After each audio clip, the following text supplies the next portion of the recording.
Assalamualaikum warahmatullahi wabarakatuh. Perkenalkan, nama saya Malaysia Puspa dengan NPM 20185 dari kelas 04. Di sini saya akan memaparkan mengenai fungsi hukum pidana dan sifat subsidiar hukum pidana untuk memenuhi tugas hukum penitensier.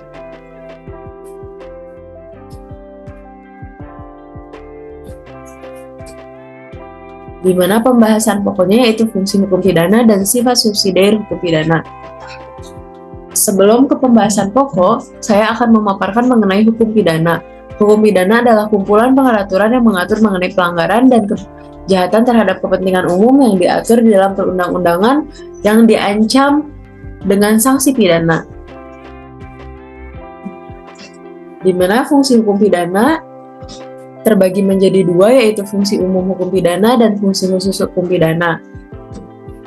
Fungsi umum hukum pidana untuk mengatur hidup kemasyarakatan atau untuk menyelenggarakan tata dalam masyarakat. Di mana menurut Sudarto, mengenai fungsi umum hukum pidana ini berisi ketentuan hukum pidana yang berlaku untuk seluruh lapangan hukum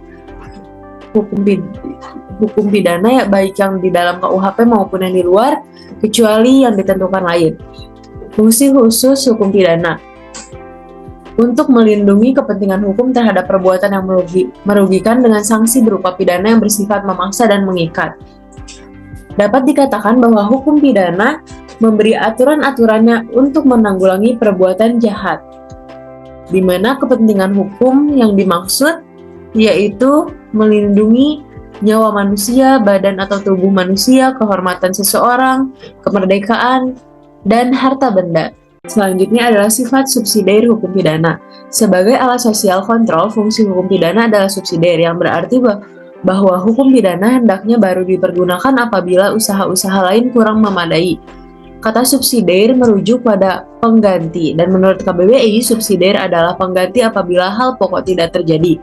Kata subsidiar ini sering terdapat dalam surat dakwaan atau pada saat hakim membacakan putusan di pengadilan atau vonis. Dakwaan subsidiar.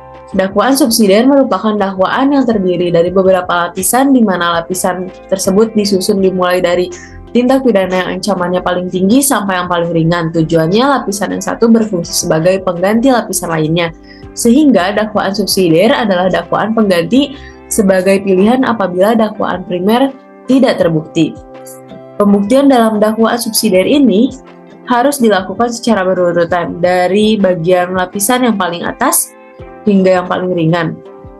Jika dakwaan di lapisan pertama tidak terbukti, barulah membuktikan dakwaan di lapisan selanjutnya yang dapat dengan kategori tindak pidana yang lebih ringan, yaitu dakwaan subsidiar sebagai pilihan atau penggantinya.